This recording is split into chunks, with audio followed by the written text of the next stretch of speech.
მოგესალმებით, დღეს სტუმრად გვყავს ნინი ჩიქოვანი, თამაშობანას და ცნობის მოყვარე პანდას გამომცემლობას დამფუძნებელი, ვისაუბრებთ ბავშვთა ყვებაზე და თამაშის მნიშვნელობაზე, ბავშვის ყვების თუ განვითარების ჭრილში. ნინი, რას გაიგებენ ძირითადად მშობლები და ბავშვები დღევანდელი ჩვენი საუბრიდან? მოგესალმებით, თორნიკე, მადლობა, რომ მომიწვიე, იმიტომ რომ თამაშობანა ეს არის ის თემა, რომელზეც არ ვიღლები საუბრით ამ თემაზე და თამაშებზე, ბავშვებზე და ეხლა ნუტრიციოლოგიაც ჩემთვის ძალიან საინტერესო სფერო არის.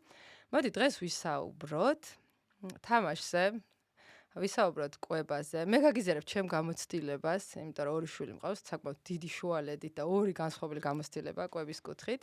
შეგვიძლია ვისაუბროთ იმაზე, თუ როგორ უნდა მივაჩვევთ ბავშვებს. რა, აი, ნახე, აქ გიწყვია ბოსნეულის ჭამას. გინდა ცალკე ეგეს თქვა. ბოსნეული და ხილი. ბოსნეული და ხილი და ნაკლებით კბილეული. არ ვიცი, რაზეც გაგიხარდება ვისაუბროთ და მგონია რომ რაღაცნაირად ვეცადოთ, რომ შედეგიანი იყოს მშობლებისთვის, ვინც უყურებენ ამ ეპიზოდს. ნინი, რას ნიშნავს თამაშობანა? პირდაპირ. იცი რა, ერთი სიტყვით მინდა გითხრა, მაგრამ არ გამოდის რა. თამაშობანა არის რაღაცნაირი, მგონია რომ შეგრძნება სილაღე, ცნობის მოყვარეობა და რაღაც რაც არის შექმნილი ბავშვის გულით და უფროსის ტვინით. ოკეი. ესე მგონია. ამას ვცდილობთ ყოველ შემთხვევაში. რა სივრცეა? რისი გაკეთების საშუალება ეძლევა თამაშობანაში ბავშვს და მშობელს, რასაც სხვაგან ვერ მიიღებს? ეცი რა თორნიკე, აი სივრცეთ ვერ მოვფარგლავდი თამაშობანას, იმიტომ რომ სანამ სივრცე იქნებოდა თამაშობანა 15 წელი არის რაღაც არა მხოლოდ სივრცე, არამედ რაღაცნაირად პროექტები,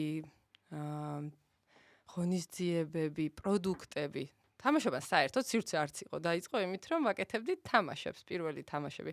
რეზინობანა გავაცოცხლეთ, შენ რამდენი წლის ხარ, გამახსენე? 26-ის. იყო შენ დროს რეზინობა, აწრობდით იმას რეზინას, მაშინ კაი. ხო და აი ეგ გავაკეთეთ, გავაცოცხლეთ ეგ თამაშები და პირველი 3-4 წელი მარტო თამაშებს ყიდით ბიბლოში, სხვა მაღაზიებში. მე წამოვიდა სივრცე უკვე როგორც ასეთი და ეხლა უკვე ბზიურში ძალიან დიდი სივრცე გვაქვს და გვინდა რომ კიდე ერთი გავხსნათ და იმედია საქართველოს მიღმაც გავვალთ, უკვე რაღაც მოლაპარაკება გვაქვს რამოდენიმე და უკვე მართლა ვიტყვით რომ სივრცე არის როგორც ასეთი, მაგრამ თამაშობენ ეს სივრცეში. კონკრეტულად ეხლა რაც შეიძლება გვაქვს თეატრი. სულ ამით ვიწყებ ხოლმე, იმიტომ რომ ჩემი საყვარელი ნაწილია. ჩვენ თვითონ წერთ სპექტაკლებს, ძალიან ბევრი სპექტაკლი გვაქვს ისეთი, რომელსაც ეძახიან სამკურნალო სპექტაკლს. იცი, ერთხელ დაგვირეკა, იმიტომ რომ ხშირად ყვები ხოლმე ამ ისტორიას, მაგრამ აი პირველი სპექტაკლი დავდგით ჩაიფიქრე, სადაც რაღაც ოცნების ასრულება, მადლიერება, შიშების დამარცხება, ძალიან ინტერაქტიული თემა იყო და გვირეკავს ერთი ბებია, რომ უკაცრავად თქვენთან იყიდება სამკურნალო სპექტაკლის ბილეთი. იმის მერე ჩვენ შიგნით ვეძახით სამკურნალო თეატრს, იმიტომ რომ აი როგორ რაღაცას გვწერენ, იცი რა, შემშულს ეშინო და დაძინება მარტო და ამ სპექტაკლის მერე ისწავლა, ან ეშინო და სიბნელის, ან ძალიან უნდა და წასვლა დისნეილენდში და ჩაიფიქრა ამ თქვენი რაღაც იმით და აუსრულდა. მოკლედ რა, ძალიან კაი შედეგები აქვს ხოლმე ამ სპექტაკლებს, მიყვარს ჩემი საყვარელი ნაწილი. სპექტაკლები გვაქვს თეატრში, თან ასევე დავდივართ გასტროლებზე, გქონდა ახლა ბოლო სპექტაკლი ფინანსური განათლების.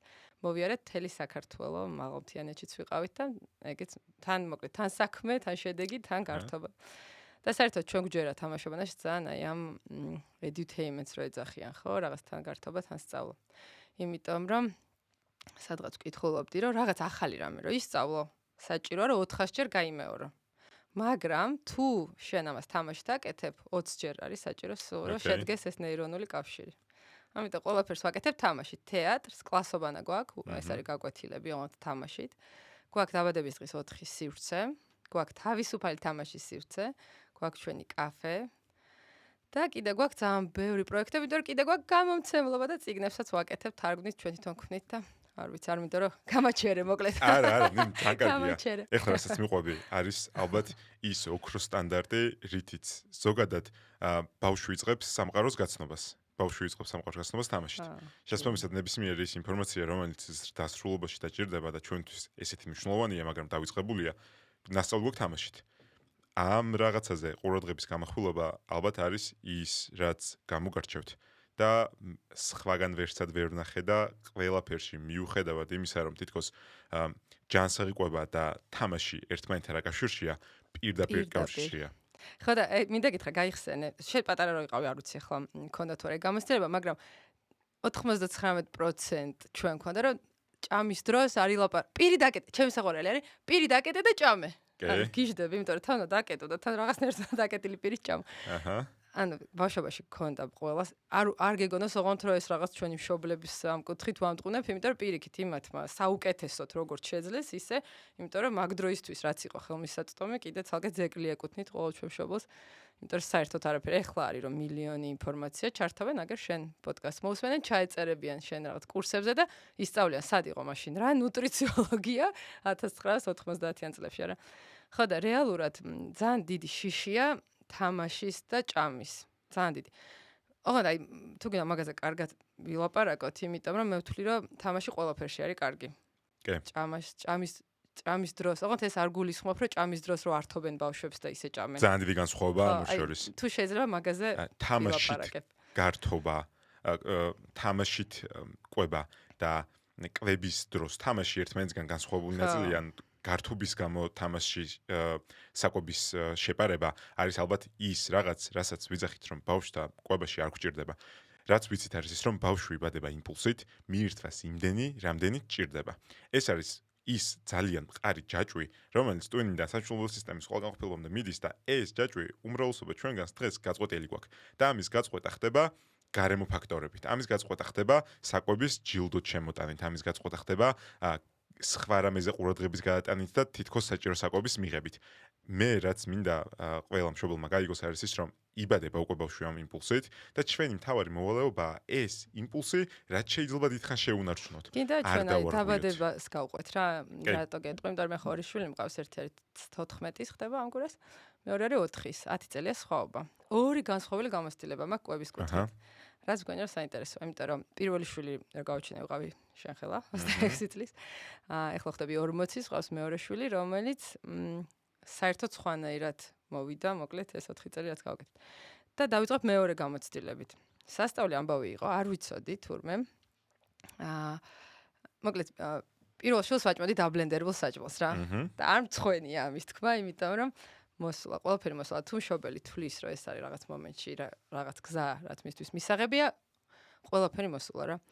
მაგრამ არსებობს უკეთესი გზებიც, რაც არის ეს ჩემი მეორე შვილის ამბავი.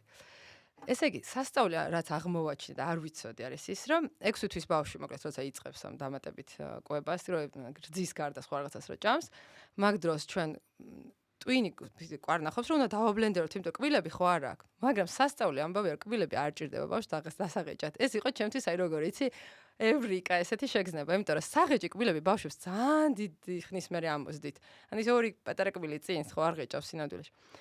შესაბამისად, ანუ პირველი ჩემი აღმოჩენა იყო, რომ ძალიან კარგად ღეჭავს. ჩემო შვილმა პირველი რა გასინჯა იცი, ავოკადოს მერე სტეიკი. შემწვარი, მამა ჩემო შეუწვა, აგარაგზე, აი გრილზე და უნდა მერე ვიდეოს განახებ როგორ ჩავს, ასე რომ ვაცლიდი ბოლოს, აი ტირო და კიო და წიო. ხო და მოკლედ, ეგ გამოსtildeება მაგ ძალიან კაი რა, 6 თვის ლილის დავაწყებინა ესეთი რა, ეხლა ეძახიან ამას თვითკვებას ქართულად, ინგლისურად ქვია baby led weaning, ხო, რომელიც ძალიან პოპულარულია. აქვე ყველას გირჩევთ, არის აპლიკაცია Solid Starts, გადმოიწერეთ. მე ვიყავი ერთ-ერთი პირველი ფოლოვერი მათი 2020 წელს დაარსეს პანდემიის დროს და ძალიან დამაინტერესა ამ თემამ. და ერთ-ერთი პირველი დონაცია მე მაქვს ჩადებული ამ აპლიკაციაში, ან ცოტა ის მაქვს რა რაღაც მე შევიტანე წვლილი, იმიტომ რომ არის სასწავლო ყველაზე მაგარი გამოცდილება ჩემთვის და ყველასთვის, ვინც ახლა პატარა ბავშვები, ვინც მოკლედ სახში მოგეპოვება თვისაც. ხო და ამ ამბავს აქ ის, რომ ბავშვებს სინამდვილეში აქვს ძალიან ძლიერი ღრძილები. აი რატო არის მაგარი 6 თვის ასაკში, რომ დააწყებინო ყველაფრის ჭამა. ერთ წლამდე უნდა გაასინჯო 100 პროდუქტი. მე გამომივიდა 96. იმიტომ რომ უბრალოდ თორნიკე გაგიკვირდება და თურმე არ არის ამდენი ინგრედიენტი საქმეში. აი მე და შენ ყოველდღიურად და ყოველთვიურად, ყოველწლიურად მაქსიმალურ ჯამში მაქსიმუმ ჭამთ ალბათ 20 პროდუქტს. 30-40 კარგ შემთხვევაში. ხო, შოკი მქონდა, იმიტომ რომ ვერ ვიფიქრებდი. ბოლოს როგორ იმას ვაკეთებდით, რომ შეიძლება რომ ჩავწერო ეს ვითომ ახალი ინგრედიენტია და 2 მწვანილს ყოფთი, რომ ამას ცოტა სხვა ჯიში აქვს იმას. კი, არა, სწორია, იმიტომ რომ ძალიან გაგვიჭირდება. თან სეზონურობაზეა ძალიან დამოკიდებული, რომელ სეზონზე გიწევს ეგ 6 თვიანი პროცესი. მე გამიმართლა, ივნისი იყო 6 თვე. იდეალური. ნინი, ეხლა შენ რასაც მიყვები, არის არა აღიარება, არამედ ის მეთოდები, რომელიც ნუტრიციოლოგიაში იცვლება. 2021 წელი იყო ის ძირითადი რეგულაციების ცვლილება საერთაშორისო გაიდლაინებით, სადაც ყველა პედიატრიული ორგანიზაცია ივიწყებს ძველ სტანდარტებს და გადადის ახალ სტანდარტებზე. შესაბამისად, 14 წლის და 4 წლის შვილთან მიმართებით, იცოდა რომ ეს ინფორმაციის ხელმისაწვდომობაც მეორე შვილზე მოუწია. ერთი ამბავი ის არის, რომ დღეს ყველა მშობელს შეუძლია ინფორმაცია მოიძიოს, რაც იდეალურია, მაგას მეორე საშიში ფაქტორი აქვს, რომ იმდენად ბევრი ინფორმაციას იძიებს, მე უჭირს გამოარკვიოს, რომელია მართალი. და გარდა იმისა, რომ მართალი, მე იცი როგორ კომპლექსები. ეხლა მე ვარ ამდენი წლის და საერთოდ აღარ საერთოდ ჩემ თავს კითხვის ნიშანს არ აქვს. ანუ იმდან თავდაჯერებული ვარ, რომ ვინ რა უნდა მითხრას, რომ მე ვფიქრო, რომ ღმერთო ჩემო რა შტერი ვარ. არ არსებული ამბავია. მაგრამ როცა ვიყავ 26 წლის და როცა პირველი შვილი მყავდა და როცა გარშემო ყოლო მეუბნებოდა, რომ ვაიმე ეს არ ქნა ისე გააკეთე, სასწაულად ვიჩაგრებით დედები. და მინდა ვთქვა, რომ აი დედებო, ვინც მართლა პირველი შვილი მყავთ, პატარები ხართ და აი ამ იმას უძლებთ, გმირები ხართ ჩემ თვალში, იმიტომ რომ ძალიან დიდი წნეხი. აბა ეხლა მე მეორე შვილზე 36-ის რო ვიყავი, ამ რო ვაჭმევდი ამ ბეიბი ლედვინინგით, ოთახიდან გარბოდნენ. ანუ ჩემი მეუღლე, ჩემი დედამთი, დედა, ჩემი მამა ჩემს გული უსკდებოდა, იმიტომ რომ ამ ბავშვს ვაძლევდი რომ ყველაფერი ის რა თქმა უნდა ქონდა ეს არა დახრჩობა, არამედ აი გეგინგს რო ეძახიან ცოტა გადაცდენის პატარა არ ვიცი ქართულად როგორ განსხვავება ძალიან დიდი მნიშვნელობა აქვს, იმიტომ რომ baby led winning-ში ამასობაში baby led winning-ს ემარტება მეორე უფრო სამეცნიერო მიდგომა, რომელსაც ბლის მეთოდს ვეძახით. რას მოიცავს? ერთი მოიცავს ბავშვის მიერ არჩევანს, უბრალოდ მშობელი სთავაზობს სწორ თანმიმდევრობას. თუ აქამდე ჩვენთვის პიურეს ფორმის ხილი იყო პირველი გასინჯვის წყარო, იმიტომ რომ რატომღაც დღეს ისევ საქართველოში არის მითი, რომ ვაშლი ყველაზე კარგი რკინის წყაროა. ყველაზე ცუდი არის ვაშლის გასინჯვა. თუ არა, ნახა, თუ რა თქმა უნდა ორთქლზე არ ბილებთ ხო, მაგრამ ვაშლი ჩემი. თან ტკბილს თუ ასინჯებ, ანუ მე რო აძლევ, რა ქვია, ბროკოლი, არა, ბროკოლი კიდე კაია, ბროკოლი ასეთვისა ბავშვებს მეგონი ძალიან უყვართ. აი, იცი რა, აი იმას რო ეძახიან, რა ქვია, დიდი კვილებსაც, კვილი რო გეფხანება, გაყინული რო არის ძალიან კაი, რა ქვია, მწვანე დიდი ბოსტნეული. ფარსლის იძახი. ხო, აი, ქართულად არ ვიცი რა ქვია არის.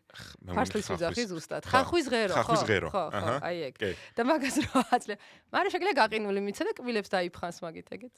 კაია. ხედავ, რამდენი მახსოვს? იდეალურად აღფრთოვანებული ხარ? აღფრთოვანებული ვარ და ძალიან სიამოვნებს ახლა შენთან ამაზე საუბარი, იმიტომ რომ რეალურად შენ ახსენე ახლა ძალიან მნიშვნელოვანი ჯაჭვი. ჯანსაღი ყვება იწყება სიმშვიდით.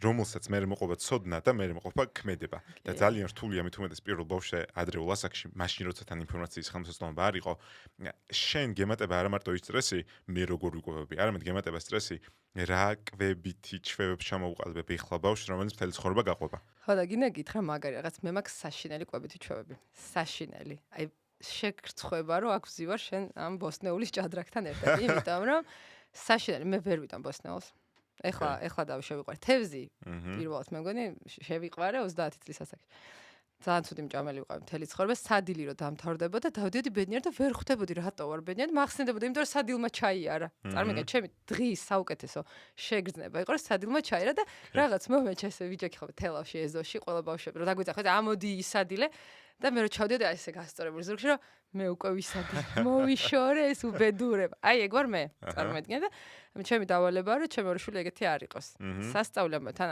მე არ ვარ კარგი მზარეული გამოცხობა ტორც აქვე გამოგიცხობ აი პრობლემა არ არის ყველაფერს გამოგიცხობ დედამიწის ზურგს ბოსნეული რაღაც შეწვი სადილი გააკეთე ანუ ძალიან სუსტი ვარ ამ თემში პანდემია იყო ჩემი ყველაზე დიდი გამოწვევა იმიტომ რომ მარტო ვიყავი სახში ვერ მეხმარ სხვადასხვა შორის თამაშობანაში მაგიტო დავამატეთ ერთადერთი კაფე ვიყავით რომელიც მუშაობდით იმიტომ რომ მაგ დროს იყო ხარავშეს თემიდან თემაზე რომ დავხვდივარ გამოვიშვა მე მაგ დროს იყო გახსოვს აგრძალული იყო მანქანები და ჩემი ზარეული ცხოვრობდა ძალიან ახლოს თამაშობდა ან ფეხით მიდიოდა და ხარშავდა 30 ლიტრს ტყუილწვნიას ბებიის გათმით გაკეთებულ იმას რა ქვია ბულიონს და ამ რამდენს ვყიდით იცი დღეში რამდენს იძახებდი იმიტომ რომ სახში რომ ჩაჯდა ეს სხვა დამწნილების კეთება ყოველდღე აღარ შემოხონდა დაბგოლბრად ჩემ მეც მათ შორის ვიძახებდი ამ წვნიანებს ხო და რა მინდა თქვა არა რომ მოკლედ აი ძალიან ისეთი ჩვევებიდან ვარ მე წამოსული და მინდოდა რომ ჩემი მაშვილებმა ამიტომ ვინც თუ ხართ ვინმე ჩემსავით ან თუ ხართ ის ვინც უბრალოდ არ გიждდებით საჭმელების კეთებაზე იმიტომ რომ ანუ არ არის ეს თქვენი რა ძალიან მესმის მაგრამ ზოგისთვის არ არის სიამოვნება ჩემთვის არ არის შეგიძლიათ ბავშვები თავიდანვე შეაყვაროთ რა კუთხით რა რაც მე მაგალითად არ მქონდა და ვთვლი რომ შეიძლება ცოტა დამეხმარებოდა თვითონ მაღაზიაში არჩიონ პროდუქტები. აი თვითონ ის კი არა რომ შენ პატარა ურიკა და მოდი ესენი ჩადე მარტო და მე რომ ამოულაგები ხოლმე რომ ბევრი ჩალაკი. ანუ ძალიან მაგარია თვითონ რომ არჩევინებ, ძალიან მაგარია. ეხლა ჩემი შვილი 4 წლის ლილი სასწაულია, მაგრამ თვითონ აცხობს შეიძლება ანუ ცხელი რაც არის თქმა უნდა ვეხმარებით ჩვენ, მაგრამ თავიდან ბოლომდე შეუძლია თქვას რამდენი კვერცხი ჭირდება, რამდენი ფქვილი და რაღაც მომეჩვენა და მომეცი 2 კვერცხი უნდა გამოცხო და ფიქრობ 4 წლის ბავშვმა იცის 2 კვერცხი რომ დაბლის მე ვისწავლე ძალიან ასაკში. ხო და მაგას რაც უფრო მალე რაღაც ჩართავ თვითონ პროცესში არსებობს ეგეც ლილიზე დავტესტე ილუსტროს არისო Amazon-ზე არის ყველგან უკვე თემუზეც არის საბავშვო დანები. ჩაგლება არ შეგვეშინდეს რომ ხელში მივცეთ პლასმასის დანები არის სპეციალური ჩემს აქ ყველანაირი ნივთი და საჭრელი სათლელი ფორთოიმების რა ქვია კარტოფილის საშრობი ხილის თვითონ აშრობს ხილს აშრობს თვითონ იცი როგორი საზაფხულო გასართობია ან ვაშლებს ჭრის ყრის აშრობს მოკლედ ანუ რაღაცნაირად ვერ ვიტყვი რომ ჩემი დამსახურება მარტო იმიტომ რომ ჩვენ ძიძა ძალიან კარგ საჭმელებს აკეთებს და ის რომ ხედავს იმის ინტერესს და ამანაც რომ დაიჭირა ეს რაღაც ზღვარი მგონია რომ მოკლედ მნიშვნელოვანია შენში თუ ხედავს ამ ძალიან დიდ ინტერესს მე თვითონაც აკეთებს. შენ რაც გვიხ ამას უძახით პასუხისმგებლობის განაწილებას და რაც უფრო ადრე მოხდება ბავშვის პასუხისმგებლობის განაწილება პროცესში, მით უფრო უკეთესი შედეგები გვაქვს მომავალში. არასწორი მიდგომა მე და ჩემი მეუღლე წავედით რესტორანში შევუკვეთეთ ორაგული ბრინჯით და ბავშვს იმიტომ რომ პატარაა კარტოფილი ფრი და მომცრო ჩიზბურგერი. პირიქით ჩვენი კვების დამსგავსება მაქსიმალურად ბავშვის კვებასთან რაც შეიძლება ადრე მათ შორის 5-6 თვიდან როცა მყარი კვება იწყება აქამდე თუ იყო მოცემულობები რომ ყველაზე გვიან მივცეთ კვერცხი ზღვის პროდუქტით ხილეულ თესლეული დატრიალდა იცი რა დავგავასინჯე ერთ-ერთი პირველი არაქისი შვენიერი ოღონდ როგორ მოკლედ მე ის რომ პატარა სარეკლამო ჩართვა არ გადაგიხადონ რა მაგრამ არ ჭირდებათ solid starts აქვს ძალიან მაგარი ფუნქცია ნებისმიერ პროდუქტი გინდა იცი პრობლემა რომ შედიხარ ანუ მოკლედ არაქისი და ეგეთ რაღაცებრაც ალერგენი სხვა შორის მარწყვი არ არის ალერგენი მთელი ცხოვრება მესმოდა რომ მარწყვი ალერგიული საერთოდ ნო არ არის ალერგენი ყველაზე ნაკლები ალბათ კენკროვნები ყველაზე ნაკლები ალერგენებით გამოირჩევიან კვერცხი არის ზღვის პროდუქტი ზღვის პროდუქტი ხილეულ თესლეული. ხილეული, ხო და საინტერესო ამბავი რა, აი არახისის გასინჯვის მეთოდი, ეხლა ყველაფერს ხო თავისი გზა აქვს როგორ ასინჯებ. არახის აქ ძალიან სპეციფიური უნდა რაღაცა კოვზის რაღაც წვეთზე ერთი დღე, მე მეორე დღეს წვეთზე. ან მაგრამ თუ გაასინჯებ პატარა ასაკში, იმის ალბათობა რა ალერგია ექნება თხილეულზე იწევს 90%. სიგიჟე. ეს არის უახლესი კვლევები, რის გამოც სრულიად დატრიალდა. და როგორი უახლესი კვლევები თუ არა, აღჭურვილი ხელმოსული რაც ძალიან მახარებს. იმიტომ რომ მიუხედავად იმისა, რომ ეს სტანდარტები დატრიალდა, დღეს მაინც ხვდებით განსხვავებულ რჩევებს. და ეს რჩევები არის როგორც აქამდე იყო. კარგია რომ გადავედით ნელ-ნელა მყარი კვების და პრიორიტეტებისკენ, არა პიურეების სახით.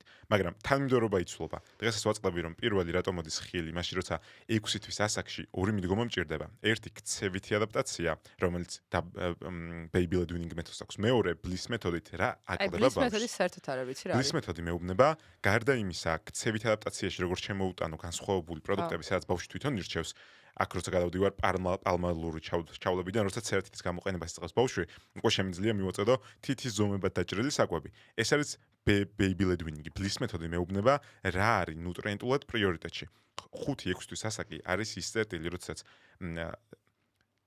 ნადრევად დაბადებულ ბავშვზე თუ არ მაქვს საქმე, დაახლოებით 5-6 თვის ასაკში არის რკინის წყაროების გამოლევა. რკინა არის ის ნუტრიენტი, მინერალი, რომელსაც ხა ეგეც უნდა დავიმახსოვროთ ღმერთო ჩემო. ძალიან მარტივია, ორი მნიშვნელოვანი ნუტრიენტია. ერთი არის მარტივად გეტყვი, რკინა. რკინის წყაროები ბავშვის რაციონში 6 თვემდე არ აქვს. დედის რძე რკინის წყარო არ არის და ბავშვი თუ იკვებება დედის რძით ან ფორმულით, ნიშნავს რომ დაბადებიდან რა რკინის წყაროებიც მოყვება 5-6 თვის ასაკი არის ის, სადაც უკვე დეფიციტისკენ მიდის. და მაგით უნიშნავენ პედიატრები რაღაც წვეთებს და ასე შემდეგ. თუ დეფიციტი მაქვს, მაგრამ თუ დეფიციტი არ მაქვს, პირველი პრიორიტეტი არის კვებით ინიცირება.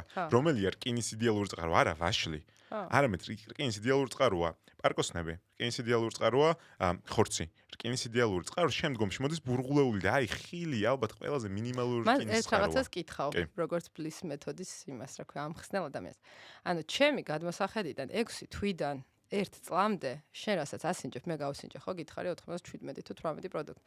ანუ რეალურად ეგ არ ანაცვლებს კვებას. ანუ მე ჩემს შულს ვაჭმევდი 2 წელიწად ნახევარი ახლა ძალიან ისე არის, მაგრამ იდეალური იყო ჩვენთვის, იმიტომ რომ მოგზაურობდით ბევრს და ძალიან სუპერ ამბავი იყო ეგ. მაგრამ ანუ რეალურად გულწრფელ დედი რძეს მიერთმევ და ბუნებრივ კვებაზე 2 წელიწად ნახევარი. პირველ შვილს საერთოდ არ იყო, ამიტომ მაგას ვიძახე ორი ძალიან სუპერ განსხვავებული გამოცდილება. ახალი რეკომენდაციები 2 წლამდე მაძლევს რეკომენდაციას თუ დედა შეუძლია. ბევრი ქალისთვის ცოტა შეუძლებელია დღევანდელ რეალობაში სამსახური გარემო, თუმცა 2 წლამდე IQ-დან დაწყებული ნუტრიენტულ დეფიციტით დამთავრებულები 2 წლამდე რეკომენდაციები. ანუ მე ძალიან ეგოისტურად გეტყვი, იმიტომ რომ აი მაგის ეგ ყველაფერი არ ვიცოდი, მაგრამ ძალიან ეგოისტურად ჩემთვის იყო ძალიან კომფორტული ეს ყველაფერი, იმიტომ რომ მართლა ბევრს მოგზაურობდი, საუკეთესო ამბავია თვითმფრინავში აფრენის დაფრენის დროს, იქ სადმე რომ მიყავს, ანუ იდეალური იყო ჩემთვის მოკლედ და ძალიან გამომადგა. და არა მარტო მოგზაურობის გამო, ყველგან დამყავდა ეს ბავშვი. აი მე არ მქონდა თემა რომ სახში ვიყავი ბავშვთან ერთად არ გავდიოდი. ყველგან დავდიოდით ამის და მე ეგ რო არ ყოფილიყო, ეხლა მე ილიას გამოცდილება მაქვს, სადაც ბოთლებით და გადმოადუღე, ანუ ისეთი სტრესი იყო და ეკონომიურადაც, ანუ ძალიან კაი რაღაც არის ბუნებრივი კვები. და ცალკე ჩანარც ვიტყვი, იმიტომ რომ მე ძალიან პრო ბუნებრივი კვების ადამიანი ვარ. ანუ სინამდვილეში ყველა დედას შეუძლია რომ ქონდეს ბუნებრივი კვების საშუალება ბავშვის. უბრალოდ რაღაც მომენტში რომ ჰუმანა შემოვიდა რაღაც ეხლა ბოდიში არა თუ გინდა ეს არ პრობლემა საერთოდ. ხო, სახელების დასახელება არ იყოს, მაგრამ რომ შემოვიდა ეს არა ბუნებრივი, კაი. ფორმულები შემოვიდა. შემოვიდა და მარკეტინგულად მოკლედ წავიდა ეს რა ბოთლების მიმართ უფრო დიდი ეს მარკეტინგული კამპანია. სინამდვილეში ვისაც უნდა თუმცა არანაირი მინდა ვთქვა რომ არანაირი განსჯა არ არის, იმიტომ რომ გინდა ფორმულა ჭამოს ბავშვმა, გინდა ბუნებრივი კვება ქონდეს ჯამში რაღაცის გამახსნა მე რო არის, ხო იცი ორი სასრიალო არის, ერთი ბავშვი აქეთ, მეორე აქეთ და ერთი ფრიძე, ერთი გაიზარდა ბუნებრივ კვებაზე, მეორე ფორმულაზე და მე ჯამში ორივე ყველა ფრის ჭამენო, ნიშნულობა არა. მაგრამ ძალიან ერთი მნიშვნელოვანი წერტილი მაქვს. ბუნებრივი კვების აგიტატორი ვარ და გეტყვი რატომ. გარდა მიუხედავად იმისა, რომ ფორმულები მაქსიმალურად ცდილობენ მიუახლოვდნენ დედის რძის ნუტრიენტულ თვისებებს, რაღაცებში მაინც მაქვს დეფიციტი და ზოგჯერ მაქვს პროფიციტი. მაგალითად არის ბუნებრივი კვებები, რომელშიც რატომღაც იმაზე მეტად არის ცილა და პრიორიტეტებული, ვიდრე მჭირდება. კვებები გვეუბნება ექსკლუზიურად ზუსტი კვების მქონე ბავშვები. იზრდებიან უფრო ნელა სიმაღლეში და წონაში, რომელიც ასაკისმატებასთან ერთად მათი ჭარბი წონის ტიპი 2 დიაბეტის გულსახმელო პრობლემების დამცველობითია. სანაცვლოდ ფორმულის დაპრიორიტეტების დროს, იმიტომ რომ ზოგჯერ მაღალი ცილა შემოდის რაციონში, იმაზე სწრაფად იზრდებიან, რომელიც იმაზე სწრაფად მატებს წონას. ეხლა ნახე აქ შემოდის კონტრადიქცია, ხო? მე მინდა ჩემი ბავშვი მალე გაიზარდოს, ნაჭამი იყოს, დიდი იყოს. თურმე ადეკვატური ზრდაა ჩემი პრიორიტეტი და არა მალი ზრდა. კაცინო ერთი ისტორია ვიცი ერთ-ერთ მეგობრის ბებია, რომელიც საფხულში ბებიასთან ჩადიოდა ხოლმე ეს შვილი და ის ნუ ბიჭი არა ფეხბურთის თამაში უნდა და არა თამაშობდა, იმიტომ ძლივს გაგას უქედა. ზუსტად. ფეხბურთი არის თამაში. აი ეს არის ის მიდგომა, რომელსაც პირიქით უნდა შევხედოთ. ჩვენ გვინდა ბავშვის აქტიური ზრდა, მისი ენერგიის გაცემას, ბევრი საკვები უნდა მივაწოდოთ, იმიტომ რომ ხშირად ხვდები ხოლმე მე დედის წუხილს. როდესაც მეუბნება რომ მე რასაც მივირთმევ, მაგდენს მიირთმევ ჩემი შვილი, საუბარი მაქვს 12 წლის ფეხბურთელ ბიჭზე, რომელიც დადის ფეხბურთზე. ჩემი შვილი. იცი რამ ხება? აი ესეთი. ჩხირი. ასაკი 14. ეხა ხდება 14. წარმოგიდგენთ 14 წლის შენი შვილი, რომელიც დადის ფეხბურთზე, სკოლაში ვერავინ ვერ აჩერებს, პლუს ეზოში თამაშობს, ჰიპერაქტიულია და წარმოგიდგენთ შენი კალორიული საჭიროებები. შენ რომ წუხდე რომ ჩემი შვილი ჩემდენს ჭამს და მე შუალედებში კიდევ ნაყინს მთხოვს, იმიტომ რომ არ ვიცი რატომ მთხოვს და მე შენ იმიტომ რომ არ ვიცი ნაყინი არ არის იდეალური წყარო, ხო ენერგიის შევსების გეთახმები. თუმცა კალორიების ბალანსი რო გადავიცემ მაშინ. და ბედნიერების შევსება ხო საჭიროა. მე აქ თამაშობა და გაიღვიძა. არა, რა თქმა უნდა. ოქსიტოციდი ხო გვინდა? აბა რა 10% აუცილებლად უნდა იყოს გასართობის საკვები ბავშვის სოციალში. გაუმარჯოს ნაყინს, ხო? გაუმარჯოს ნაყინს. სწორედ. სახში გაკეთებო, სხვადასხვა ჩვენ სახში ვაკეთებ და შაქარს შიგნით არ უკეთებ. ეს ლილი აკეთებს ვიტყუებ მე, ანუ მე არა, ლილი აკეთებს. 4 წლის გოგონა. და სწორი კონტექსტში, იმიტომ რომ ჭარბი შაქრების შემოდინება სჭირდება ჭარბი ფიზიკური აქტივობა. ნახე რა არის ძალიან მნიშვნელოვანი. ის არის მნიშვნელოვანი, რომ კალორიულ ბალანსში რა გადავთვალეთ. მომცრო ტანის ზომის დედა, რომელსაც ძირითადად მჯდომარე ცხოვრების წესი ჰქონდა, ჭირდებოდა დაახლოებით 1600 კალორია დღიური ნორმა. მის სპორტულად აქტიურ, ფიზიკურად აქტიურ ბიჭს, რომელიც მოზარდია, ჭირდებოდა 3200 კალორია. ორჯერ მეტი კალორია ჭირდებოდა ვიდრე დედას. კითხვა რა არის დედის ეგეთ დროს? დედის კითხვა რატომ უნდება ნაყინი? ვდარდობ რომ ამდენჯერ დღეში 3 ჯერ ნაყინის მიღებაზე არა ნაყინზე 100%, მაგრამ ანუ რატო უნდება საჭმელი თუ ნაყინი კონკრეტულად? რატო ვერ ნაყრდება? ხო. ეს ხომ თავარი კითხვა. და მე დარდი ამაზე რომ მაშინ როგორ დავანაყრო. აქ არის თავარი მოცემულობა, რომ ჩვენ შვილს არ უნდა შევხედოთ ისე როგორც პატარა ზრდასრულს. მე რამდენი მჭირდება, იგივე ჭირდება, ოღონდ უფრო პატარა ოდენობით. ჩვენი ორგანიზმი არის ამას ვაკეთებთ ხოლმე, ეხლა შემოდის თამაშობანის პრინციპი. ბავშვთა ნუტრიციოლოგიაზე, რაც დავტესტეთ, არის ორი წერტილი, რომელიც ჩემთვის იყო ალბათ გონების აფეთქება. პირველი, მშობლებს სახლში ვატანთ ინფოგრაფიკებს, აუცილებლად მოგცე. გვერდები და მოგიწევ ერთ-ერთ ლექციაზე აუცილებლად, იმიტომ რომ შენი უკავშირი მაინტერესებს.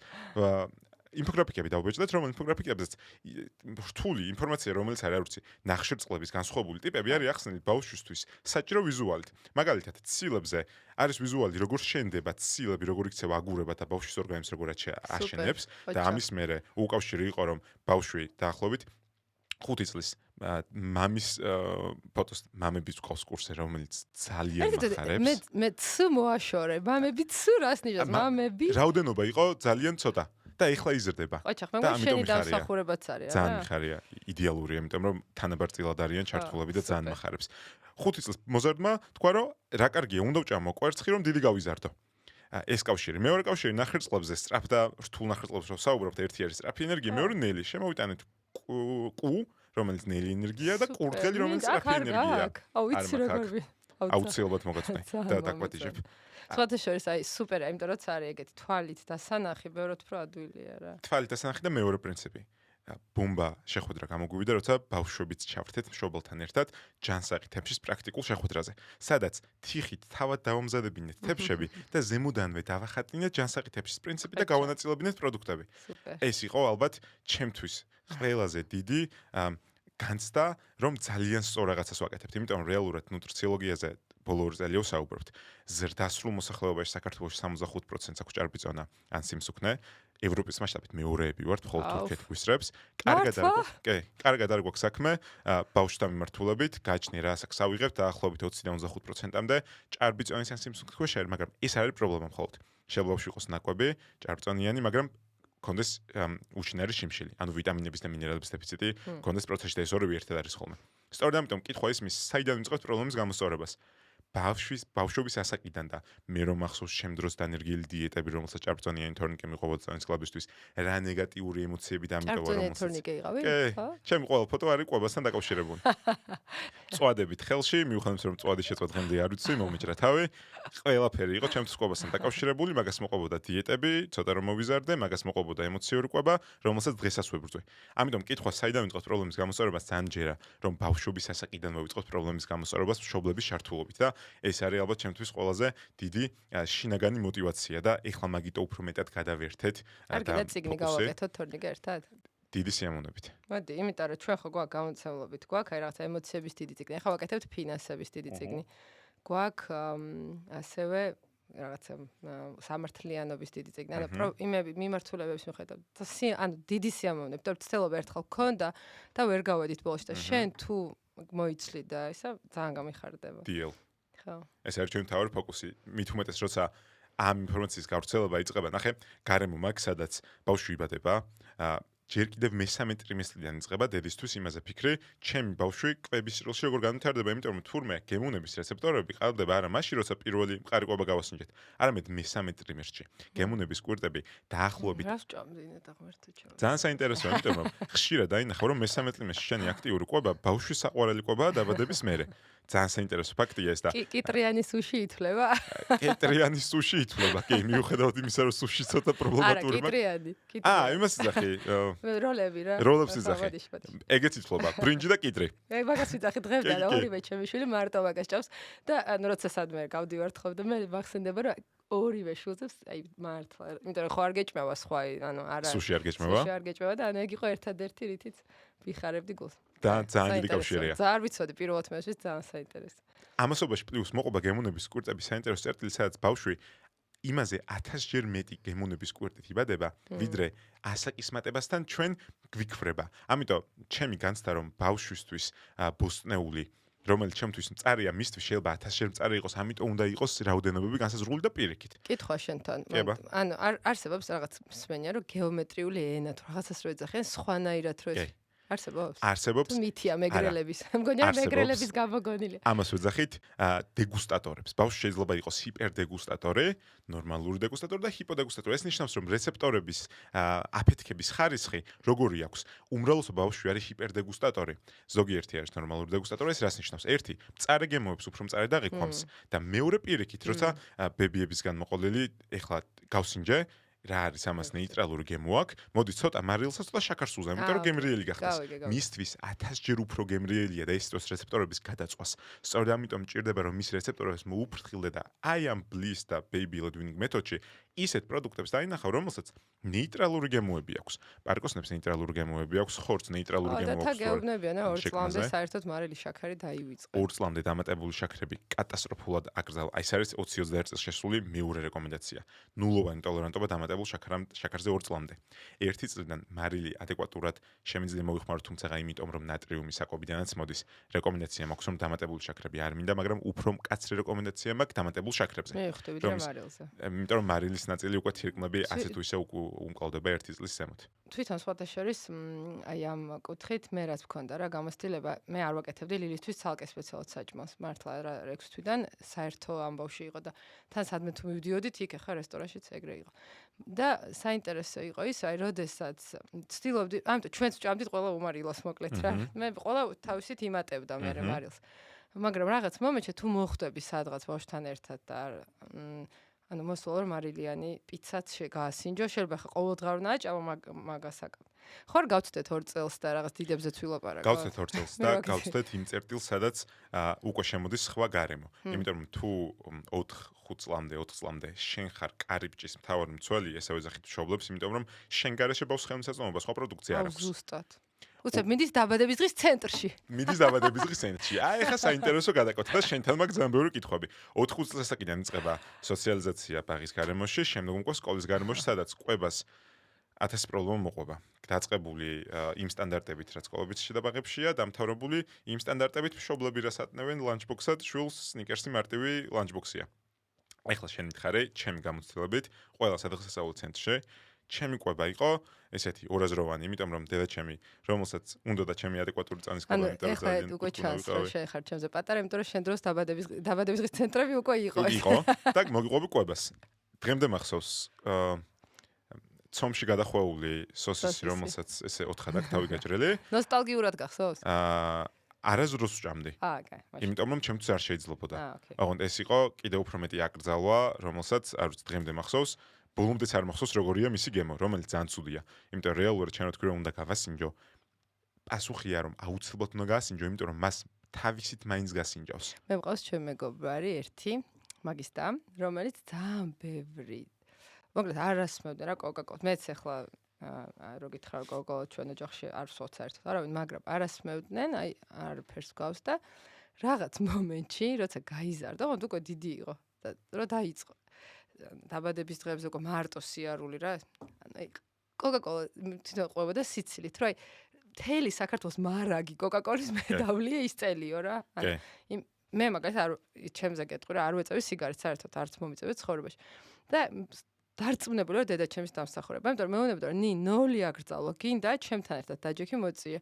პრობლემა აქვს მე მოგცემ თუ გინდა მირჩევნია სინამდვილეში ძალიან კიკახელია დედაჩემი, მაგრამ მაგარი მეგრული სვლა იყო, იმიტომ რომ იმდენად უპრობლემოდ იყო ჩვენთან. ეგ თემა საერთოდ აი სურვილიც არ მქონია, რომ სიგარეტი ხელში ამბეღო და არც ახლა არ მაქვს რა თქმა უნდა. ამ ძალიან დიდი განსხვავება ნინი კოკა-კოლას არ ვცვამ თუ კოკა-კოლა აკრძალული გვაქვს. იმიტომ რომ ეს იწვევს აკრძალვის და შემდგომ ანაზღაურების ეტაპს, სადაც აკრძალული ხილი ბევრად უფრო საინტერესოა და ემოციურად აუცილებლად ჯაჭვი ყალიბდება. აი ხა დაუბრუნდეთ სადღესასწაულო ცენტრებს. ერთ-ერთი წერტილი, სადაც ბავშვის სოციალიზაცია ხდება და დედის კონტროლის დამატებით გარემო ფაქტორები ემატება, არის სოციალიზაციის გარემო. რა ხდება თამაშობანას დაბადების დღის ცენტრში, ყვების კუთხით, რა ჩალენჯებს აწყდები შენ და მშობლებისგან და ბავშვებისგან რა მოთხოვნა მოდის, იმიტომ რომ დარწმუნებული ვარ, ჯერ მოთხოვნა მაინც არ იქნება შეცვლილი. შენ როგორ არეგულირებ მაგ ყველაფერს? გეტყვი რა, ძალიან ჩემთვის მოკლედ რა ვაკეთებდი თამაშობანას ამ სივრცეს, ეგ იყო ძალიან მნიშვნელოვანი. მაგ დროს გავიარე. თან მაგ დროს იყო რომ ლილი გამიჩნდა. მაგ დროს გავიარე ნუტრიციოლოგის რაღაც ინგლისში იყო ძალიან ონლაინ ოღონდ ინგლისში არ ვიყავი სამწუხაროდ, მაგრამ გავიარე რაღაც უმაგრესი კურსი რა საბავშვო. გავერკვია ძალიან თემაში და თან მე თვითონ ვარ აი ტკბილე იმდენად მიყვარდა სუტკბილები ბავშვობაში, რომ აი რაღაცნაირ ჩაციკლა მაქვს ამ ტკბილე. ჩემ უფროსშულს არ უყვარს, საერთოდ არ ჭამს ტკბილებას და მაგასთან პრობლემა არ მქონია. ანუ უმცროს ჩემ შულს გიждდება. აი სადმე თუ ვინმესთან დაინახოს, აი ფარდის უკან იმალება და ჭამს, ანუ არ დავხატ. აი არ ამიგრძალია დედას ფიცა ვარ, მაგრამ რატყო რაღაც მაინც. ხო და მანდ ეს ტკბილებაზე ცალკე ვილაპარაკოთ. კაი, მინდა რა ეგ თქვათ აუცილებლად, იმიტომ რომ ძალიან კაი რაღაც გამახსენდა ამბები მაგ თავს.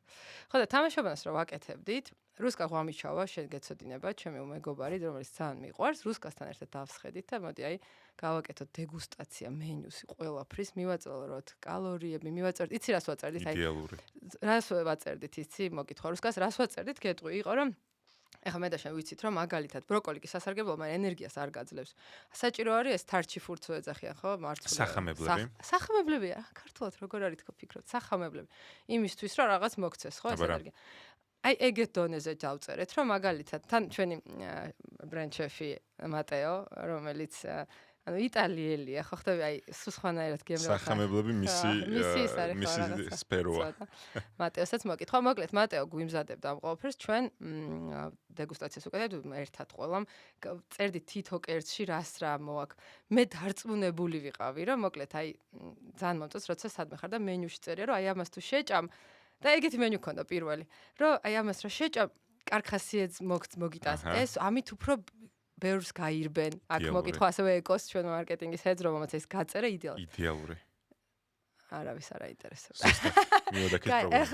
ეხლა ვერსაც გეტყვი რა, ჩვენთან არ იყიდება არც კოკა-კოლას. ან იმიტომ კი არა, რომ არა, მაგიტო რა. მაგიტო, ანუ მე პირადად ვთვლი, რომ მე თვითონ ჩემი მეგობრის მამა იყო ერთ-ერთ ქვეყანაში ქარხნის ხელმძღვანელი და ექსკურსიაზე ვარ, მე 3 კლასში ნაუყოფი და ნანახი მაქვს რამდენი შაქარს ყრიან შიგნით. ამიტომ რეალურად, მოკლედ, აი ჩემი პირადი თემა იყო და რამდენჯერ ვინმე და ბევრჯერ წამოგვეწია, იმიტომ რომ შოლები ითხოვენ, იმიტომ რომ სტუმრებს სჭირდებათ, აი ასე ვთქვათ, აი ბოლომდე ვიჭერ იმას, რომ არ იყოს ჩვენთან ტკბილის სასმელი. მაგრამ კიდევ ბევრ რაღაცას გეტყვი რა, ძალიან მინდოდა რომ ტკბილეული იყოს მინიმალურად. ერთი პერიოდი შემოვიტანე სკოუნები. სხვათა შორის აქაც მახსოვს ვიყავით შევხვდით ჩვენ მეგობარს საფრანგეთში, რომელმაც ეს სკოუნი მოუტანა ლილის რა ხატიასაც მოკითხვა. თუ ნახავს ამ ვიდეოს, მოკლედ ისიც ის არის ინსტაგრამის აქტიური ის არის მოკლედ ბლოგერი, ხო. ხო და მომიტანა სკოუნი, რომელიც ძალიან მომწონს, რომელიც საფრანგეთში ერთ-ერთი მთავარი საჭმელი წახამსახებელია, იმიტომ რომ შიგნით შაქარი არ არის უბრალოდ ეს გამომცხვარი სკოუნი და შიგნით ამბოსტნეული ან ხილია. გიждები უმაგრესი სახში სულ ვაცხობ. ჩვენ მზარეულმა გააკეთა ქლიავით, ატმით, 1000 ნაირსახეობა. ერთადერთი რაც არ იყიდება და იყო ეს სკოუნები. და ბოლოს აი რომ ვაწვალეთ ესენი და 5 თვე ვაკეთებინ და ბოლოს მითხრას ნინ, აი ხარჯავთ უაზროთ, მაინც შენს გარდა არავინ არ ჭამს ამას. ხო და ანუ თემა არის ის რომ მე ვცდილობ ჩემსას, ჩემი გუნდი ცდილობს ჩვენსას, ანუ უმაგრესი გუნდი ყავს სამზარეულოში კულინარიული მიმართულებით, აი მართლა რა ჩვენ დეგუსტაციებს ვაკეთებთ, რაც ჩვენ იმას და იმედია რომ დროის კუთხით ნელ-ნელ მივად. ოღონდ აი ძალიან მინდა თორნიკე რომ არ გავდეს ეს რაღაც განსჯას რომ აი ჩვენ მაგრები ვართ და მშობლები პირიქით ანუ ძალიან ეხლაც ჩვენ იმაში რა ქვია მენიუში სადაბადების დღის მენიუში ყოველთვის არის ბოსტნეული შიგნით რა. არის უბრალოდ ანუ ისიც არ გინდა რომ ბავშვი მშიერი წავიდეს. მოდი ეგ ვთქვათ რა და ამიტომ არანაირი განსჯა მშობლების აი მე 100-ჯერ და მე მილიონჯერ ვიტყვი 0 განსჯა სადღაც რომ მიდიხარ და რო უკვეთავ მე ვიცი ეგ ამბავი რა რესტორანში ჩემთვის ბოლოს რა შევკვეთე არ მახსოვს იმიტომ რომ რესტორანში რომ მივდივარ თან კაფეში უკვეთავ სუ ორ რაღაცას რომელსაც ლილი არ შეჭამს ან ილი არ შეჭამს მე შევჭამო მეორე ანუ გულწრფელად მე რა მიყვარს რესტორანში აღარ მახსოვს ამიტომ რა თქმა უნდა რომ მიდიხარ და ფულს იხდი გინდა რომ უეჭველი 100% ბავშვმა შეჭამოს ამიტომ აი გვაქვს ეხლა გადავდივართ გართობის ნაწილს კატლეტები რომელსაც აქ ყურები თაგვის პიცები ჩვენი არის თაგვის ფორმის მაგალითად ყურები ესაიდანაც იმიდან ინსპირაცია ავიღე ანუ ყველა ეს კერჩი ვცდილობთ რომ საბავშვო ელემენტი შევიტანოთ და აქ ორი სიტყვით გეტყვი თამაშზე რა იმიტომ რომ აი ეს რო დავიწყეთ რომ თამაში ჭამის დროს არ ვაგა გეტყვი ჩემი გამოცდილებით რა თამაშები ვარგა. ანუ ის არა რომელიც ეთამაშები რომ და ჩუმად უტენი. საერთოდ მე წინააღმდეგი ვარ შენ აჭამა ბავშვს. ძალიან იშვიათად ხდება იქ ჩემს ცხოვრებაში. თუ ბავშვი ავათარი ან თხოვს რომ და შენ მაჭამე მაგ შემთხვევაში ხდება. თამაში ელემენტური შეიძლება მოდი აბა რო აწყვია თეფშზე რაღაცნაირად რაღაცა შეადარე ვის როგორი ხმა აქვს. აბა ბროკოლს რო ჩაკვიჩავ რა ხმა აქვს. აბა ნიახური იყო ის სილერი ეგ შენ. ხახვის ის კი არა ნიახურს იყოს აბა. ნიახურს რო ჩაკვიჩავ რა ხმა აქვს. ანუ ესა შანსია დიდი რომ აღარ ჭამოს ნიახური ბავშვმა, იმიტომ რომ შეიძლება მეც არ მომიდეს ნიახურის ჭამა, მაგრამ არის შანსი რომ შეჭამოს. აი სასწაული ამბავ, ჩემ შულს უყვარს უმი ყაბაყი, გაგიგია ეგეთ რაღაც, ანუ ასე ბიჭას ჭამს. ხო და ანუ როგორც კი შენ, უბრალოდ თავარია რომ შენ არ შენი პროექცია არ გავწა ამას რა გაჭმევს. ანუ უყვარს ყაბაყი, უმი, ნუ აი რა ქნას. ხო და აი რაღაც რო არ იცხადებ არაფერს საჭმელთან დაკავშირებით. მეორე თამაში რაც მაგარი არის ასევე არის რა ანუ აი მაგალითად მოდი ფერების მიხედვით. და მთავარი აგერ ცისარტყელის ჭამა. ამას ვიძახი დღე და ღამე ყველგან ცისარტყელის ჭამა არის ყველაზე მაგარი თამაში და ყველაზე მარტივი. ეცადეთ რომ ყველამ ბავშვებმა დიდებმა ჭამოთ ცისარტყელა ერთი დღის განმავლობაში. ანუ ცისარტყელის ყველა ფერი. მარწყვი, წითელი, ყვითელი ბანანი, ან თეთრად ითულებაში მოცვი. ბანანი ეს იყო მოცვი. აი რაც არის სეზონური, ხო? თუ თქვენ შეძლებთ, რომ მე რას ვაკეთებ, იცი? სახში სუ მაქვს დაჭრილი, ბოსტნეული და ხილი მაგიდაზე, სუ დიდი თებში მაქვს. და ანუ ბავშვები გავლიან გამოვიდნენ რაღაცას შეჭამ. კი, თავიდან კარგები ამოიჭმევა ხოლმე, ანუ კიტრი, პატარა პამიდორი, ახლა მე ბოლოში რჩება ხოლმე ნიახურები, მაგრამ რეალურად თემა არის ის, რომ ამ ცისარტყელისთან თამაშია ძალიან კაი ცისარტყელის ჭამა. მე ძალიან მომდოს. და კიდე ერთ რაღაცასაც ვიტყვი, ხო არ გავდივართ ძალიან ბოლოში. კარგია, გავუყევი. ერთ რაღაცას გეტყვი, რაც მინდა რომ დაუბრუნდე თავიდან რომ თქვით, რომ აი სადილის დროს ხმა არ მოიღოთ, ჩუმად ჭამეთ. საკვებით არის თამაშო, პური არ დაგივარდეს. ხო. მაგარი რაღაც მქონდა მე არ დაგივარდეს. ლილი რო იყო თვითგობაზე, ვინც იცის რა უბედურება თვითგობა იმ კუთხით, რა ყველაფერი თელი ჩემი სახლი იყო იმაში ხო, ჭარხალში. ჩემ ოჯახს წევრები ოთახში ვერ შემოდიოდნენ, მართლა გეუბნები, მაგრამ არ მეუბნებოდნენ ნინ არასწორი ხარ. მადლობა, მოკლედ მაგისთვის რომ ხარ დაჭერა მქონდა სრული.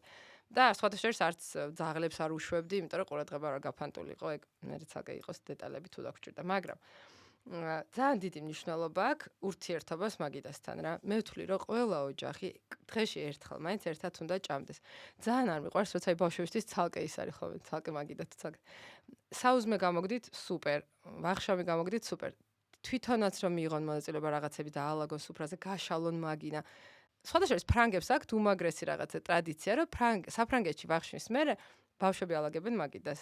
და მშობლები აგრძელებენ ღვინის ის რომ წიგნი რო არის წაკითხული გაქვთ თუ არა French children don't throw food. არიცი, უმაგრესი წიგნი არის, ჩემ პირველი წიგნი რაც წავიკითხე, ძალიან ბევრი ხნის წინ. რომ ფრანგი ბავშვები არ ისვრიან საჭმელს. და აი გიყვება მთელ კულტურაზე თუ მართლა ეგრეა. აი საფრანგეთში რო შეხედო რესტორანში, აი შოქში ვიყავ, აი პატარა ბავშვები ისე პატიოსნად ხედან ამ დიდ რესტორნებში და თურმე აგერ ვახშმებს საერთოდ ალაგებენ თვითონ სანამ მშობლები სვავენ.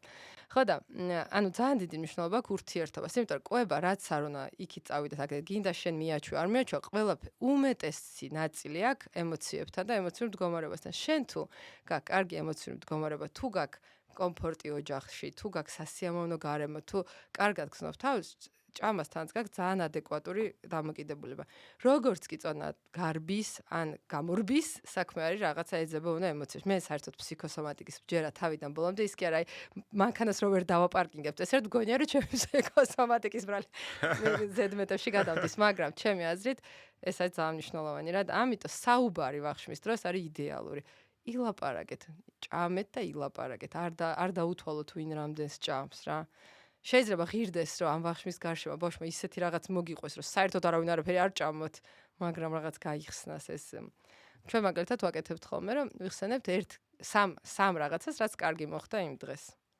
მე გვაქვს ხოლმე თვეში ერთხელ, ეხლა ეს ზუსტად არ მიყვევთ, მაგრამ იდეის დონეზე რომ გვაქვს ერთი დღე, როცა შეიძლება მოყო ყველაფერი, რაც კი დედამიწის ზურგზე გაწუხებს და ანუ რაც კი გინდა შეცდომა მომხდარიყო ან რაღაცა არასასიამოვნო და ხმას არ ამოვიღებთ. ანუ მიმღებლობის საუბარი რა. და აი რაღაცა იქ ყველაფერი რომ მოსულა რა. და რაც დიდია ბავშვი, ანუ წარმოგიდგენ რაღაც შემთხვევით რომ შეიძლება მოიპაროს და ანუ აწუხებს და ვერეუბნება. შეიძლება კონდეს ერთი დღე რომ აი ვახშმის დროს, აი ეხლა რაც აქ ამ მაგიდასთან ითქმის, უკომენტაროთ ყველაფრის მიმღებლობა გვაქვს.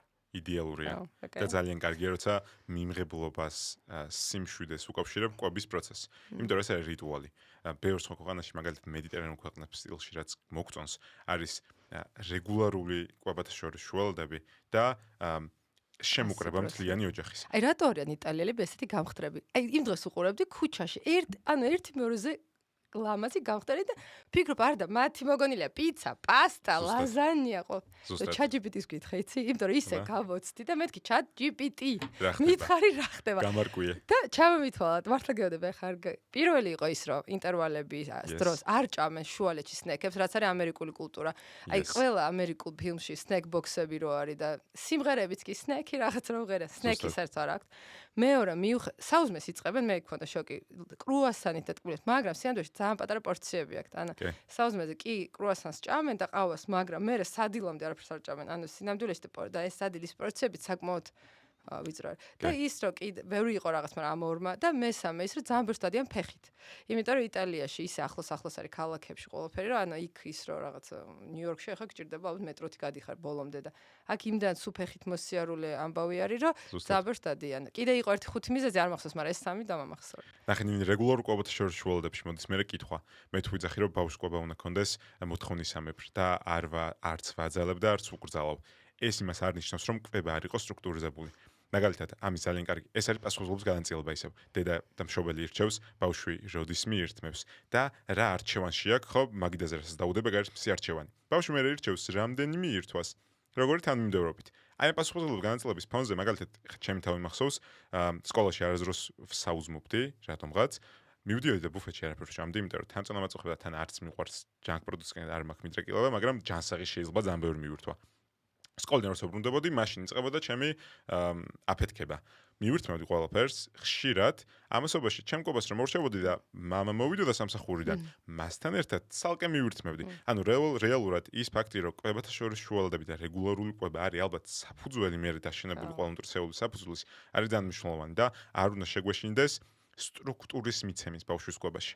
ანუ ყველაფერში თორნიკე რეალურად სტრუქტურა და მე სულ მაგას ვიძახი რა ეხლა ჩვენ გავიზარდეთ საკმაოდ ასე მე არა კონკრეტულად ან შენ კონკრეტულად არ მაგრამ ჩვენ თაობას ასე თუ ისე შედარებით მკაცრი მშობლები ყავდა იმათ უფრო მკაცრი ყავდათ და ჩვენი თაობის მშობლებს ანუ იმის ანტისცენარში არის ძალიან დიდი თავზე ხელაღებულობა ეხა რა ბავშვების გაზდის კუთხით რა იმიტომ რომ გვინდა რომ ჩვენ თუ რამე სიმკაცრეში ყვავით ამათ ყველაფერი მის სინამდვილეში ძალიან დიდი მნიშვნელობა აქვს რუტინას მე ვარ რუტინის აი მივხვდეთ რომ კრეატიული ადამიანი ვარ და მე თვითონ აი ნახე როგორ მოვედი შენ შემოვქანდი და რამდენი ის ქონდა მომენტი ძალიან მიყვარს რუტინა ძალიან არ მიყვარს დაგვიანება ძალიან მოწესრიგებული ვარ მაგ კუთხით იმით და ბავშვი რატო ბავშვის ის რუტინა და მოწესრიგებულობა არის სიმშვიდე და სიმშვიდე როცა არის ნაცნობი არის ბედნიერი ბავშვი ბედნიერება ბავშვისთვის მოაქვს ნაცნობ ერთი და იგივე ხო გარემოს გარდა აი ერთი და იგივე სტრუქტურულ ნაბიჯებს ხო და ანუ ჭამა იქნება სწავლა თუ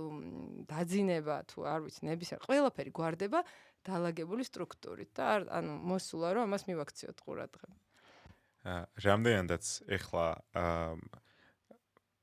პოინტებს ვიზახით წერტილებს რომელიც ძალიან მნიშვნელოვანია და ცალ-ცალკე ყველაფერი ლოგიკაში ჯდება ერთიანობა არის ძალიან დიდი დაბრკოლება ერთი ცოდნის ნაკლებობა მეორე სიმშვიდის ნაკლებობა მესამე გარემო ფაქტორები და დროის ნაკლებობა თორნიკე იმიტომ რომ აი ხა წარმოვიდგინე ახლა მე და შენ რასაც ლაპარაკობ თუ ადამიანს ეს არ აქვს მოკვლეული უკვე წარმომიდგენია ვინმე თუ გვისმენს შეიძლება გული გაუსკეს რომ აუ ეს რამდენი უნდა ამისთვის და ძალიან დასაზარია მე მქონდა ეგეთი შიში სანამ გავერკვია ამ თემაში, მაგრამ მე უბრალოდ ვარ ტიპი, რომელსაც მიყვარს შესწავლა. ანუ მე თუ მაქვს კითხვა, პასუხი თუ არ მაქვს, აი გეუბნები, იტალიელები რატო არიან გამხდრები, ეგეც კი ვერავიტანე 2 წამი იქ ვკითხე ChatGPT-ს, მაგრამ ამიტომ ჩემთვის ძალიან მისაღები ფორმატია, როცა კურსებს გავდივარ. მაგარია რომ თქვენ გაქვთ ახლა ეს კურსები, იმიტომ რომ არ გეგონოს რომ რაღაც სარეკლამო ჩანართი, თუნდაც იყოს სარეკლამო ჩანართი, მაგრამ ანუ მე სიმშვიდე მომცა, როცა გავიარე ის ჩემი კურსი რა. მე ჩემ ნაუმეუნება ხოლმე ეს შენ გაქო რომ მაინდა მეცა ეგ გაძლევსა სიმშვიდეს მაგრამ ყველა ადამიანს სხვადასხვა ფორმა აქვს ინფორმაციის მიღების მე ვიღებ ინფორმაციას წიგნებიდან 100% და გადავაკ პრაქტიკაში ვიღაცა იღებს კურსებს და დაესწრება ვიღაცა ინდივიდუალურ სესიას იღებს ანუ თქვენ აირჩიეთ თქვენი მეთოდი და უბრალოდ თქვა თუ არის რაღაც პრობლემა ანუ ჯობია რომ რაღაც მომენტი დაუთმო და მოაგვარო და ეს დრო კი ბევრი შეიძლება იყოს თავიდან მოგეჩვენს, მაგრამ ბევრად უფრო ნაკლები ვიდრე საბოლოო ჯამში მთელი ცხოვრების მანძილზე, როცა ღელავ რომ ეს არ გაქვს დაალაგებული. და ეხლა გულის სიმშვიდე მშობლებს. ბავშვთა კვება არის გრძელვადიანი თამაში. ეს არის მარათონი. გრძელვადიანი ინვესტიცია. ინვესტიცია. და მარათონი. სადაც ერთი ჩადებული აზრი დღეს თუ არ მოქმედებს, აუცილებლად იქონიებს შედეგს, აქედან 3 წელიწადში. ჩვენ სტუდენტების მაგალითებით, არ ვიცი, სანამ ბავშვთა ნუტრიოლოგიას დავიწყებდით, ყავდა სტუდენტები 5 შვილის დედა. რომელსაც ნუტრიოლოგის საფუძვლები გაიარა, გააგრძელა კურსები, თავისთვის ყველაფერი დაილაგა და ეხლა მთავარი დაბრკოლება ქონდა, რას ვაკეთებ ოჯახში. მე მივიღე ცოდნა, ორი მთავარი წერტილი იყო. როცა ბავშვები აკვირდებიან მშობლის სიმშვიდეს კვებასთან დაკავშირებით, როცა პიცას მიირთმევს ოჯახი და დედა სუხშვილობის დიეტაზე კი არ არის, არამედ პიცას მიირთმევს. სუხშვილობის დიეტაზე, არაადეკვატური დიეტების წველი. ძალიან ბევრი დიეტა, რომელიც მართლა რას ამბობ?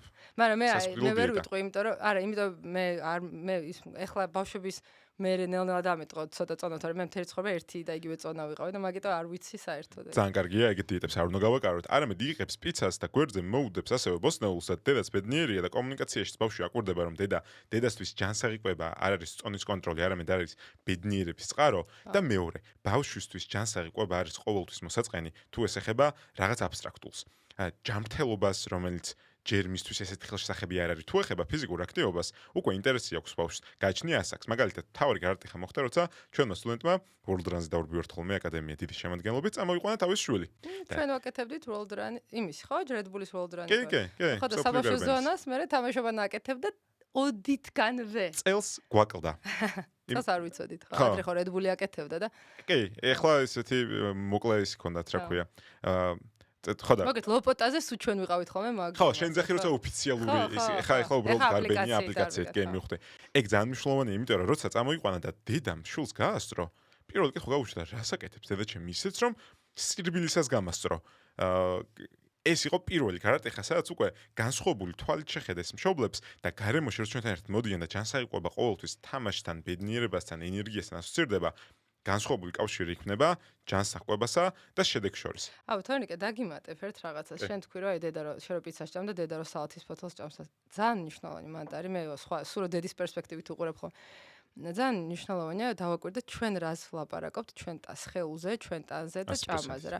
ანუ მე მაგალითად მეც კი ხო გეუბნები ცხოვრებაში მე არ მქონია წოდის პრობლემა არასდროს. ჩემი და აი სუჩ მეჩხუბებოდა, იმიტომ რომ შენო ჭამ 200 ჯერ ჩემზე მეცა და აი არ გეტყობა არასდროს მადლობა გენეტიკას თუ მე ან ღმერთს მშობლებს, მაგრამ მეც კი დავიჭერე ჩემი თავი რაღაც მომენტში ახლა ბავშვების მერე ცოტა გერღევა თან ჰორმონები რაღაც 40 წლის რო ხდები ნანა გეცვლება და ანუ მაგ მომენტში ეს მაგ რო დავაკვირდი ჩემ სიტყვას რაღაცაზე ვთქვა ვაიმე მე მგონი ახლა მოვიმატე უნდა და ჩემ ლილი მიყურებს რატო დე რა და უც ეგრევე დაიჭერა და მე ერთი კვირა მახსენებდა და მე ვთქვი რომ აი მორჩი არ ვიტყვი მაგრამ ის თუ როგორ უყურებთ ჩვენ თავს და ვეუბნებით რომ როგორ ვლაპარაკობთ საკუთარ თავზე არის ძალიან მნიშვნელოვანი იმიტომ რომ შვილები აი არ ვიცი იწოვენ აი როგორც ჩვენ ამ სტუდიაში არის ეს რაღაცები შემწოვები ზუსტად ეგრე იწოვენ ყველაფერს და მე მგონია რომ ერთი რაღაცნაირად ერთსაც გეტყვი რა ჩემი აზრით ეს კვება სწორი კვება არის სიყვარულის აქტი საკუთარ თავთან და როდესაც შენი თავი გიყვარს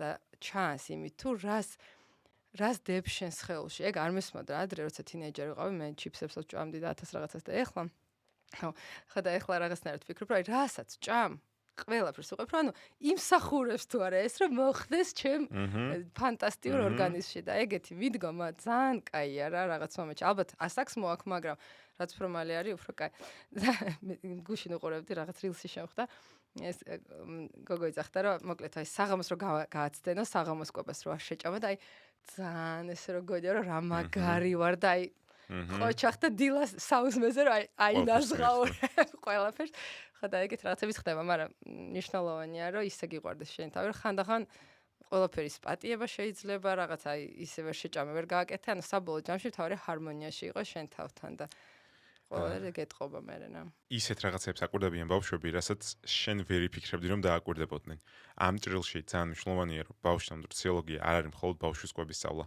ეს არის საკუთარ შიშებთან დამშვიდობა ამას ვთქვი ჩვენ უშიშარ მშობელს და უშიშარი მჭამელის ანუ ბავშვის ჩამოყალიბებისთვის პირველი ნაბიჯი არის უშიშარი მშობელი მივიღოთ რომელსაც ჩვენ ცოდნით ვაკეთებთ და არასწორი მითების დამსხვრევით ისეთი გზაა იავარდებით მოფენილი არა. მე მგონია წაიმღერებდი ახლა. არა, იავარდებით მოფენილი არა, მაგრამ სწორი ცოდნით იმაზე ნაკლებ კედელს შეიძლება შეიჯახო, ვიდრე სხვა შემთხვევაში შეიჯახებოდი და სიმშვიდეს გაძლევს რა. მე როგორც ჩობელი გეტყვი რა შეიძლება რა ერთადერთი რაც მომცა ამ თემაში გარკვევა სიმშვიდე. იმიტომ რომ სულ მეგონა რომ რაღაცა, იმიტომ რომ დედებს ძალიან გვაქვს ეგ რომ თან ეს სამყარო დღეს ყველაფერი ცდილობს რომ გაგაგებინოს რომ შენ არ ხარ საკმარისი დედა ან მამა რა. ყველაფერი მაგას გელაპარაკება იქ ვიღაც დედები იმიდან 0-დან ეხა თან მოდაშია ხო ეს 0-დან რომ ინსტაგრამზე არიან ეგეთი დედები ხო აი 0-დან რო აკეთებენ ყველს კარაქს 0-დან ან მე ვიყвегოდა ჩემი თავი აი ბოლო რაღაც ძალიან ღელავდი და ეს ცოდნა იმას გაძლევს რომ ძალიან თავდაჯერებული ხარ და სიმშვიდე გაქვს რომ მე საუკეთესო ვიცი ჩემი შვილისთვის და ანუ ვერ მოკლედ რა ამაზე მაგარი არაფერი არ არის. ნინი რა არის თამაშობანას მომავალი? თამაშობანას მომავალი, ნახე როგორ დავხვდივარ თემიდან თემამდე. ესე იგი თამაშობანას მომავალი ძალიან მინდა რომ იყოს ისეთი რომ თამაშობანა ყველასთვის იყოს, ყველასთან იყოს ძალიან ახლოს. გეოგრაფიულად პირველ რიგში მინდა რომ ძალიან თამაშობანა გასცეს თბილის, საქართველოს მასშტაბით, სხვადასხვა ფორმატით. მინდა გასცეს ქვეყანას, ძალიან ისე დავხედავთ, მაგრამ ის რაღაც გვაქვს რა შანსი ესე მგონია. მინდა რომ გავიდეთ საზღვრებს გარეთ და ჩემი პირადი ინტერესი გაგიკვირდება. ჩვენ ხო ყოველს ჩვენი რაღაც გვაქვს რა, ყოველ თავისასდებს თამაშობანაში. ჩემი თავი სიყვარული არის მშობლები და ინტერესი. იმიტომ რომ მე ვთვლი რომ ყველა ბავშვი არის ისეთი როგორც არის მისი მშობელი. და ყველა ბავშვი როგორი ბედნიერი იქნება, არის დამოკიდებული იმაზე, რამდენად ბედნიერია და კარგად არის მშობელი. ამიტომ ჩემი პირადი ინტერესია, რაც შეიძლება მე მშობელს მივცეთი ის, რომ სიყვარული, სითბო, სიმშვიდე, ცოდნა, გართობა ძალიან მინდა. იმიტომ რომ აი სპექტაკლებზე რაღაც დროს მარტო ბავშვებს რო ვათამაშებთ, ახლა მშობლებსაც ვრთავთ. და აი უმაგრეს და ყველა მშობელს ყავს ეს შინაგანი ბავშვი და ცოცხალია ჩვენში. ხო და აი მშობლების ეს ჩემი სიყვარული, ინტერესი და ყველა პროექტი რაც ვაკეთებ, უმეტესობა არის მიმართული იმაზე, რომ მე მათგან გამომდინარე ბავშვები იყვნენ ბედნიერი.